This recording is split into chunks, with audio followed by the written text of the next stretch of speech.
کوچبرین عفرینی اف 8 سال جبر دولتا ترک و چته نوی راستی گلک زحمتیان تین. کوچبران دیار کرن کولگوری پیاما ده آداره دوی کوچبر وگرن جهواری خواه. وان بلیف کر که حکومت آوکویس لگوری سوزین خوشی توناگره. هر وها دانزانین که او وگرک با اوله که مافی وان وره مسوگر کرن دخواست. 2018 داگرکاری در باز عفرینی بود. ام سرگن کردن بن زور گلادو بن زور توپو و فروکودو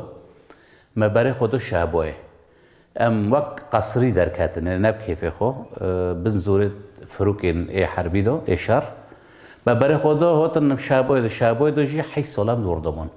زحمتی ما شعبه دو دی زحمتی کی پر مازن بی ده هندری مخیمنو داول مجیان خود دیس آواکر رغم ایشی رغم تشتی مدیه ملت مال حرب پیش چادر که دارک زیتونه چاند وقت دبن اکولوژیت ام دور نکاتن ربارا بود به اکولوژیت و انسان علاقت که خو وثیق باورای لبرویجی ما چادر خو یعنی مخیمه خو لودره ما کردن عفرینو دودیه ساک دماغ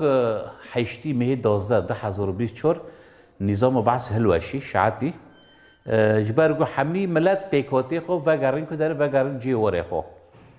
رغم وجه اتفاقات ده آزار چه بید نو برای مظلوم عبدی دود برای احمد جولانی حکومت دمکی ل8 بندک جی اساسی لازم امشي وگرن وک مهاجر عفرین یعنی وک نازح عفرین وگرن جی ورخو چما گی وگرن ام ونگرین مسئله سیاسی تیده یعنی دست دولت ترک تیده هست دست دولت هندن تیده هست ام بیفین چهارسری ام وگرن کی آمن ام وگرن سر آخو خو ام ملک خو حوشن خو خونی خو وگرینن کس تعدیل منکه حقوق ما ورن حفاظه کردن حقوق ما وک ملت وک گل عفرین هره یعنی آزاد هره ام به هزا خو هرن ام به هبینا خو هرن ام به خوین حقوق شهید مدانه ام کانه بن و تشتیج عجرده دو آوا بکن مثلا دی اوزار دو هب پیمانک او رکفتنک نو برای مظلوم عبدی و سروک جمهوری دمکی سروک حکومت شومی دمکی چیوی طبعا یک جخول سرکه دوی اتفاقی دو وکم زونن جی و گی زونن وگرو املتج عرضی خو جواری خو کوش بیان وگر جواری خو